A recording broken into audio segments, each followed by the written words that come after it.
The LG G2 was LG's flagship back in the fall of 2013, but as 2014 sees the G3 dominate LG's market, does the G2 still have what it takes to earn a spot in your pocket? Hey, it's Matt from tdot.TECH, and this is our review of the LG G2.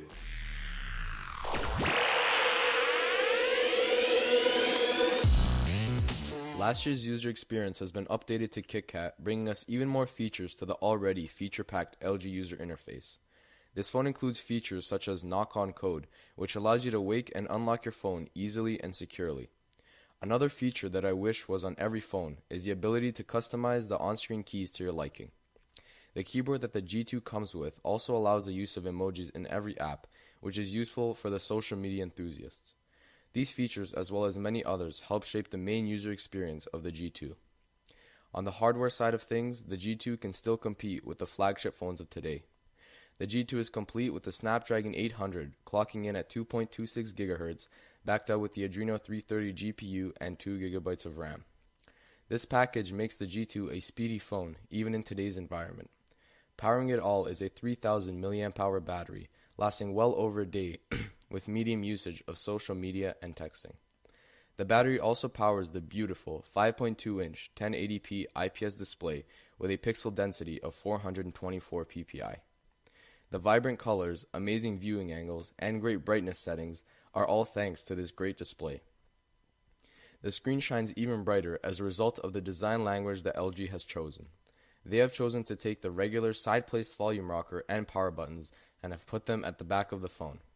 This allows the phone to have virtually no bezel around the phone while being one of the thinnest phones in 2013. The buttons are correctly placed to the position of an index finger and feel high quality to the press. Above the buttons is a spec'd out 13 megapixel camera with optical image stabilization and 60 FPS video recording at 1080p.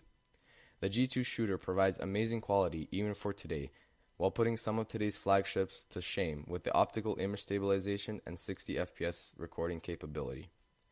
The G2 is one of 2013's best phones, but even the best have their flaws.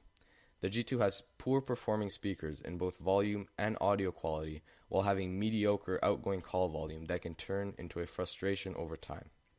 The material housing the G2 was a poor choice from LG, as it is a slippery plastic that picks up fingerprints like the screen on the front. On the software side of things, although the G2 has very helpful features, it is full of unnecessary bloatware that slows the phone over time. The G2 is an amazing experience that still keeps up with today's flagships. In some ways, the G2 is even better, offering more features and customization than the best phones today. The G2 is simply proof that the new, beefier tech may not always be the wisest choice. This has been Matt from tdot.TECH. Thank you for checking out our review of the LG G2.